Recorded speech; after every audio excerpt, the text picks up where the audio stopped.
So, und los geht's. Wir haben am Wochenende ein Video gemacht und haben das Fast-Heat-Up erklärt und gezeigt. Und wir haben wenig Videos gehabt, die so viel Resonanz mit sich brachten. Und so viele Leute, die sich gemeldet haben und noch Rückmeldung gegeben haben, sich bedankt haben, Fragen dazu hatten. Es war toll und es macht auch Spaß, genau so Videos zu machen.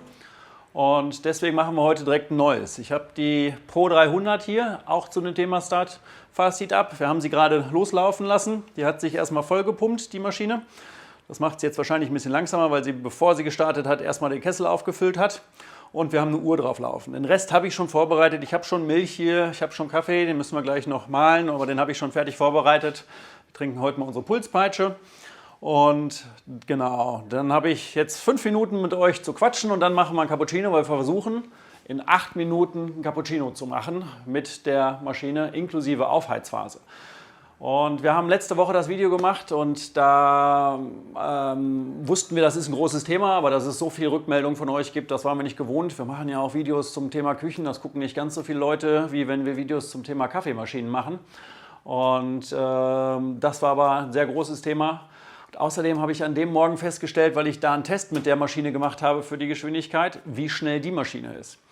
Die Pro 300 ist ja ein bisschen älter, die ist vor 6 Jahren ungefähr, 7 Jahren vielleicht entwickelt und gebaut worden und hat jetzt einen Vorteil, weil die hat 2 getrennte Kreise da drin. Es gibt ja eine Dual-Boiler-Maschine, aber die hat auch 2 Schalter und das Ganze ist quasi komplett getrennt. Die Elektronik hat nichts zu tun mit dem Dampfkessel. Und das bringt uns jetzt den Vorteil, dass die auch keine Vorrangschaltung hat. Da ist es so, dass der Dampfkessel in der Maschine, der wird gleichzeitig erwärmt zu dem Brühkessel. Und da der Kessel auch noch schneller ist als bei einer E61-Maschine, der ist ja nach 6,5 Minuten ungefähr soweit. Heute wird es vielleicht ein bisschen länger sein, weil sich erst aufgefüllt hat. Und dadurch können wir nach 7 Minuten loslegen mit der Maschine bei hoher Temperatur und der Dampf ist auch schon fertig. Also da ist sie noch mal schneller als eine Pro 600 und sowas in der Art. Genau, deswegen lassen wir die jetzt aufwärmen. Ich muss nur noch eine Sache vorbereiten. Ich habe schon Kaffee abgewogen von unserer Hausmarke. Den mahlen wir jetzt noch frisch, weil das schon immer ein wichtiges Thema ist. Den kann man nicht eine Stunde vorher mahlen.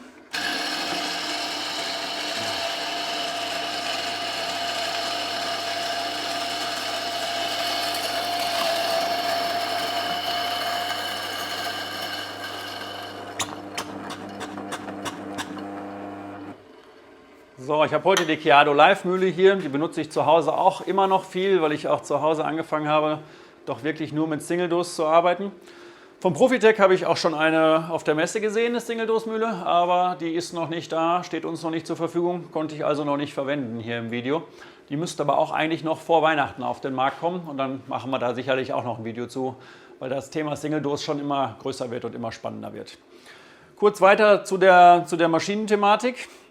Also, wenn alte Maschinen da sind, muss diese PIT umgebaut werden. Das ist theoretisch denkbar bei alten Maschinen, ist aber auch nicht immer einfach so zu erklären, dass das problemlos geht. So eine PIT kostet je nachdem 120, es gibt auch welche für die Synchroniker, die sind teurer. Da muss man ein bisschen gucken, wie viel Geld man da nochmal nachinvestiert. Wenn es ein Einkreiser ist, das bedeutet eine Klassiker oder auch die Go kann das ja auch oder so eine ECM Casa, die kann man hochheizen, auch kurz selbst auf Dampf hochtemperieren für 2 Minuten und dann den Flush machen. Da kann man eine ähnliche Funktion selber gestalten. Bei einem Dual Boiler wie diesem hier kann man das nicht. Den kann man nicht einstellen, dass er den erstmal auf 130 Grad erwärmt, den Kaffeekessel, weil das eigentlich weit aus der Range ist, die man bräuchte für einen gescheiten Kaffee. Deswegen nutzen wir das jetzt so und lassen das hochheizen. Genau. Wir messen auch den Strom in dem Fall. Ich gucke mal, ob wir das gleich live sehen können. Die Pro 300, ich habe hier eine Zeituhr dran, die kann ich gleich mit dem Handy nachlesen. Wir hatten so Werte von 0,17 bis 0,18 Kilowattstunden. Und das liegt einfach an den beiden kleinen Kesseln. Und dadurch, dass wir keine E61 warm machen, das ist natürlich ein Wert, den wir gemacht haben, wie in diesem Video hier, innerhalb von 8, 9 Minuten Kaffee machen, mit Maschine sauber machen, aber wir messen jetzt neuerdings immer 2 Cappuccino machen und die Maschine ausmachen. Das natürlich schon in möglichst kurz gefasster Zeit. Das heißt, Maschine muss heiß genug sein, dann wird sofort Kaffee gemacht und sie steht nicht noch eine Viertelstunde, weil wir duschen gehen, sondern das ist so der Ablauf für die Messung. Ob das dann zu Hause immer jeden Morgen realistisch ist, weiß ich nicht, aber das ist schon was man erreichen kann mit der Maschine. Wenn man sie länger laufen lässt, ist es natürlich logischerweise anders. Ja, das ist das, was wir dazu noch mal sagen wollten. Die Maschine ist jetzt in den letzten Monaten sowieso wieder groß in den Fokus geraten, weil auch die Kaffeemacher ein Video dazu gemacht haben. Die hatten aber noch nicht die Version mit dem Fast Heat Up und die geben schon an, dass sie, wenn beide Kessel an wären, würde sie 15 Minuten schaffen. Das trifft nicht ganz auf unsere Messungen. Es ist ein bisschen egal, unserer Meinung nach, ob beide Kessel an sind oder nur einer, aber so 20, 25 und wenn man perfekte 92 Grad haben wollte, früher brauchte die fast 30 Minuten die Maschine, obwohl sie eine sehr kleine Maschine ist. Und das liegt immer an dieser Temperaturkurve. Man kriegt den Kessel super schnell auf Temperatur bei der Maschine. Aber bis die Brühgruppe nach vorne hin, das hatte ich letztes Mal schon gezeigt, bis man hier vorne die letzten Bauteile heiß hat, das dauert immer. Und da ist immer die Schwierigkeit drin, oben das Wasser heiß, ja, dann steht auch das heiße Wasser oben im Kessel, die Einheit misst oben, ja, der Kessel ist heiß. Und dann geht das soweit. Genau, die ist immer noch im Up-Modus. Wir warten noch darauf, dass jetzt hier gleich Flush steht. Auch da gehört zu dem Fast Heat Up als sehr interessantes, wir können schon mal die noch kalten Tassen, die Ablage oben wird ja warm, aber nicht so schnell, die ist jetzt minimal warm langsam hier oben. Und die Tassen stellen wir mit hier drunter, wodurch wir gleich, wenn das Ganze in den Flush-Mode übergeht, das heiße Wasser auch direkt nutzen, um unsere kalten Tassen mit zu erwärmen. Und damit wirklich auf einen Moment kommen, wo wir nach 7 Minuten etwa loslegen können. Die früheste Zeit ist normalerweise ab 6:20 schafft sie das. Jetzt hat sie eben erstmal Wasser gepumpt, um den Kessel aufzufüllen, den Dampfkessel. Die 5 bis 10 Sekunden dürften fehlen und dann liegt es an der Raumtemperatur. Da geht's los. Jetzt zeigt sie Flush an. Ab jetzt möchte sie 20 Sekunden Wasserbezug. Die nutzen wir, um das Wasser direkt in die Tasse laufen zu lassen. Und wenn da die 20 Sekunden durch sind, zeigt sie meist kurz Go an und Ready. Das hat sie beim letzten Mal auch nicht. Da Ready Go. Jetzt können wir abschalten, den Bezug. So, und die Tassen sind vorgewärmt. Wir nehmen unseren Siebträger raus, der ist auch warm. Den mache ich nochmal eben trocken hier. So. Kaffee habe ich an dem Fall vorbereitet. Den fülle ich über. So. Wir sehen schon, die 8 Minuten, die ich mir vorgenommen habe, sind schwer zu erreichen. Das ist eher eine rechnerische Geschichte. 6 Minuten 20 plus 20 Sekunden Flaschen. So, ich konnte das nicht heute Morgen einstellen. Ich hoffe, das funktioniert gut, weil die Einstellung habe ich vorgestern gemacht. Ich konnte sie ja nicht anmachen heute, die Maschine. Wenn man die morgens anmacht, die Maschine, und die schon einmal heiß ist, dann fährt sie nicht nochmal in diesen Modus.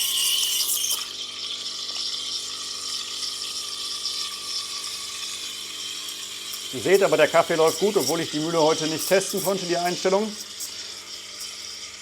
So, 26, 27 Sekunden nehmen wir.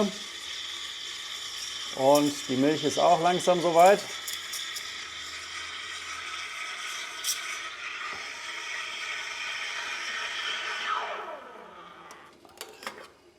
So, und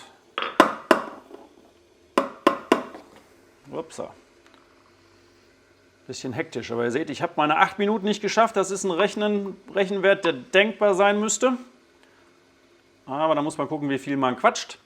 8 Minuten 30 für den ersten Cappuccino. Und der Cortado ist ein bisschen einfacher. Man hätte auch 2 Cappuccino natürlich in der Zeit machen können. Wir machen das noch eben zu Ende, das theoretische Programm, weil der Morgenablauf wäre normalerweise, dass ich jetzt meinen Kaffee trinke und nicht erst die Maschine sauber mache. Aber das kann natürlich jeder selbst entscheiden. Logischerweise braucht die Maschine weiterhin Strom, wenn sie noch ein bisschen läuft und den Kessel jetzt wieder auf Temperatur bringt. Ich spüle immer den Siebträger mit der Maschine, um den ordentlich sauber zu haben. Und mache damit, wenn das geht, bei der Maschine auch die Dampfpflanze sauber. Ganz wichtiger Punkt. So. Und genau. So, wenn ich jetzt die Maschine abschalte, bei 9,5 Minuten, bei unserer Messung, die wir online haben, sind da 10 Minuten zu. Gucken wir mal in die App. Sagt mir die App einen Tagesverbrauch von 0,175 Kilowattstunden. Das ist heute, die war vorher noch nicht an, also 0,175 ist der Energieverbrauch von der Maschine, den wir hier hatten. Genau, ich stoppe sie jetzt. Wir hätten sie natürlich schon vorher stoppen können. Und damit ist die Maschine, die Pro 300, doch sehr, sehr schnell. Und das ist uns wirklich selber auch erst selbst Montag aufgefallen, weil wir die nicht so stark im Fokus hatten, die gerade erst umgebaut haben. Auch unsere Lagermaschinen haben das noch nicht alle, dieses Fast Heat Up. Wir bauen alles um, was wir am Lager haben und rüsten das für euch auf diese Funktion um. Und das machen wir auch schon seit ein paar Tagen. Und damit hatte ich die erst an dem Morgen des Videos fertig und konnte erst da sehen, wie schnell das eigentlich geht. Ich hatte da vorher nicht drüber nachgedacht, dass die Maschine ja beide Kessel gleichzeitig heizt und wir damit noch viel schneller sind. Damit sind wir jetzt in einer Zeit, wo Thermoblockmaschinen auch nicht schneller sind auf jeden Fall. Ich schätze, auch die werden sich das abgucken und so ein Überheizen und so ein Flaschenverlangen. Es ist ja immer schon normal, dass man heiß Wasser laufen lässt, aber es ist halt ein Unterschied, ob das erstmal einmal zu heiß war, das Wasser. Und dadurch ich die Maschine mit zu heißem Wasser, kriege ich die natürlich schneller auf 92 Grad als mit 92 Grad warmem Wasser. Und daher haben wir da einfach Vorteile. Ich hoffe, das hat euch weitergeholfen. Ich räume jetzt hier auf und bei weiteren Fragen gerne Kommentare unten drunter. Es hat uns total gefreut zu sehen, wie viel Interesse das bei euch geweckt hat und was ihr dazu alle an Fragen hattet und so weiter. Danke.